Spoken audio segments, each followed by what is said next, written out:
ഇപ്പോൾ നിലവിൽ തന്നെ മലപ്പുറം ജില്ലയിലും ഒപ്പം തന്നെ ഈ പാണ്ടിക്കാട് ഉൾപ്പെടെയുള്ള സ്ഥലങ്ങളിലും വലിയ ജാഗ്രത പുലർത്തുന്നുണ്ട്. കോഴിക്കോട് മെഡിക്കൽ കോളേജിലായിരുന്നു ഈ കുഞ്ഞിനെ ഇന്നലെ വൈകിട്ടത്തോടെയാണ് ഈ 14 വയസ്സുകാരനെ കോഴിക്കോട് മെഡിക്കൽ കോളേജിലേക്ക് മാറ്റുന്നത്. കോഴിക്കോട് തന്നെയുള്ള സ്വകാര്യ ആശുപത്രിയിലേക്ക് ഈ കുട്ടിയെ മാറ്റുന്ന സമയത്ത് തന്നെ അതീവ ഗുരുതരാവസ്ഥയിലായിരുന്നു അവസ്ഥ. മെഡിക്കൽ കോളേജിലേക്ക് മാറ്റുമ്പോൾ ഇന്നലെ ഈ ഡോക്ടർമാരുമായി സംസാരിക്കുമ്പോൾ അവർ പറഞ്ഞ വലിയ ഗുരുതരാവസ്ഥയിൽ തന്നെയാണ് കുട്ടി ഉള്ളത് എന്നുള്ളതാണ്.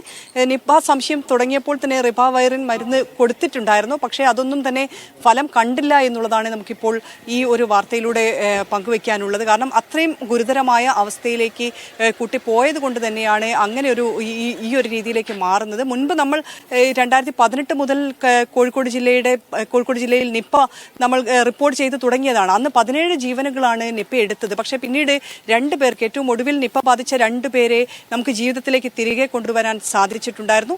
തൊട്ടു പിന്നാലെ 2019 ഉണ്ടായിരുന്ന നിപ്പ ബാധയിൽ എറണാകുളം സ്വദേശിക്കാണ് സ്ഥിരീകരിച്ചത്. അന്നും 34 ദിവസത്തെ ചികിത്സയ്ക്ക് ശേഷം ആ കുട്ടിയും ആ എഞ്ചിനീയറിംഗ് വിദ്യാർത്ഥിയും ജീവിതത്തിലേക്ക് തിരിച്ചെത്തിയിരുന്നു. 2021 പിന്നീട് നിപ്പ കോഴിക്കോട് സ്ഥിരീകരിക്കുന്നത്. അത് കൊടിയത്തൂർ സ്വദേശിയാണ്. അതും ഈ ഒരു അവസ്ഥയിലായിരുന്നു. കാരണം വലിയ ഗുരുതരാവസ്ഥയിൽ എത്തിയതിനു ശേഷം മാത്രമാണ് നിപ്പയാണെന്ന് സ്ഥിരീകരിക്കുന്നത്. അതിനുശേഷമാണ് ഈ നിപ്പയുമായി ബന്ധപ്പെട്ട നിപ്പയുടെ പ്രോട്ടോകോൾ പ്രകാരമുള്ള ചികിത്സ തുടങ്ങുന്നത്. ആ കുട്ടിയും മരണത്തിന് കീഴടങ്ങുകയാണ് ഉണ്ടായത്. 2023 കഴിഞ്ഞ വർഷം സമാനമായ അവസ്ഥയിൽ ഓഗസ്റ്റിൽ തന്നെ 2 പേർ നിപ്പ ബാധ മൂലം മരിക്കുകയും ചെയ്തു. അതും നമ്മൾ മരണത്തിന് ശേഷമാണ് നിപ്പയാണെന്ന് തിരിച്ചറിയുന്നത്.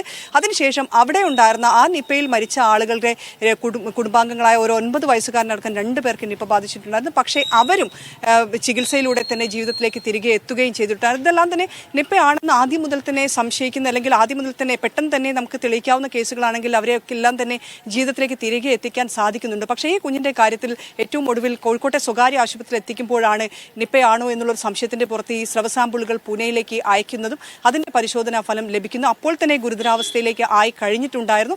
മെഡിക്കൽ കോളേജിൽ എത്തുമ്പോൾ അതീവ ഗുരുതരാവസ്ഥയിലേക്ക് മാറുന്നു. ആകാവുന്നത് പോലെ തന്നെ മെഡിക്കൽ കോളേജ് അധികൃതർ ഈ കുഞ്ഞിനെ ജീവിതത്തിലേക്ക് തിരികെ കൊണ്ടുവരാനുള്ള ശ്രമങ്ങളെല്ലാം തന്നെ നടത്തുകയും ചെയ്യുന്നുണ്ടായിരുന്നു. കാരണം മെഡിസിൻ വിഭാഗം മേധാവി ഡോക്ടർ ജയേഷ് കുമാറിന്റെ നേതൃത്വത്തിലാണ് ചികിത്സ. ഇന്നലെ തന്നെ ഒരു പുതിയ ഈ മെഡിക്കൽ കോളേജിലേക്ക് ഷിഫ്റ്റ് ചെയ്തപ്പോൾ തന്നെ പുതിയൊരു ടീമിനെ അവിടെ ഉണ്ടാക്കുകയും ചെയ്തു.